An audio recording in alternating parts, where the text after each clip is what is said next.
विंध्य कल्पना में आपका स्वागत है। मित्रों, श्लोक 29-30 में हमने पाया कि अर्जुन युद्ध भूमि पर अपने परिजनों को देखकर व्याकुल हो रहे हैं कि मेरी वजह से ये सब मारे जाएंगे। अब हम चलते हैं श्लोक 31 पर। नाचाश्रेयो अनुपश्यामि हत्वा स्वजन माहवे नाकांक्षे विजयम कृष्ण नाचा राज्यम सुखानि च। कुछ संस्कृत शब्दों के अर्थ। श्रेयः यानी कल्याण, अनुपश्यामि यानी पहले से देख रहा हूँ, आहवे यानी युद्ध में, कांक्षे यानी आकांक्षा करता हूँ। अर्थात अर्जुन श्री कृष्ण से कहते हैं, इस युद्ध में अपने ही स्वजनों का वध करने से ना तो मुझे कोई अच्छाई दिखती है और ना मैं उससे किसी प्रकार की विजय, राज्य या सुख की इच्छा रखता हूँ। और थोड़ा समझें तो मनुष्य को चाहिए कि उसकी आसक्ति भगवान में हो, भौतिक संबंधों या सुख में नहीं। आत्मा के तत्व को न समझने वाले व्यक्ति की देह में ही आसक्ति बनी रहती है कि ये मैं हूँ, ये मेरा है। अर्जुन तो अपने क्षत्रिय धर्म को भी भूल रहे हैं। दो प्रकार के मनुष्य परम शक्तिशाली व ऊर्जावान होते हैं। एक क्षत्रिय जो कृष्ण की आज्ञा से युद्ध भूमि में अपने प्राण गंवाता है। दूसरा वह सन्यासी जो आध्यात्मिक खोज में लगा रहता है। युद्ध के मैदान में अर्जुन अपने शत्रुओं को मारने में भी विमुख हो रहे हैं।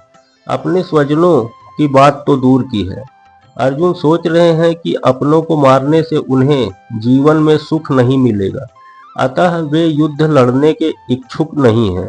जिस प्रकार भूख न होने पर कोई भोजन पकाने के लिए तैयार नहीं होता, अर्जुन के मन में सन्यासी भाव जग रहा है। जैसे सन्यासी सब छोड़कर वन को प्रस्थान कर जाता है, किंतु क्षत्रिय होने के नाते उन्हें अपने जीवन निर्वाह के लिए एक राज्य चाहिए, क्योंकि क्षत्रिय और कोई अन्य कार्य नहीं कर सकता।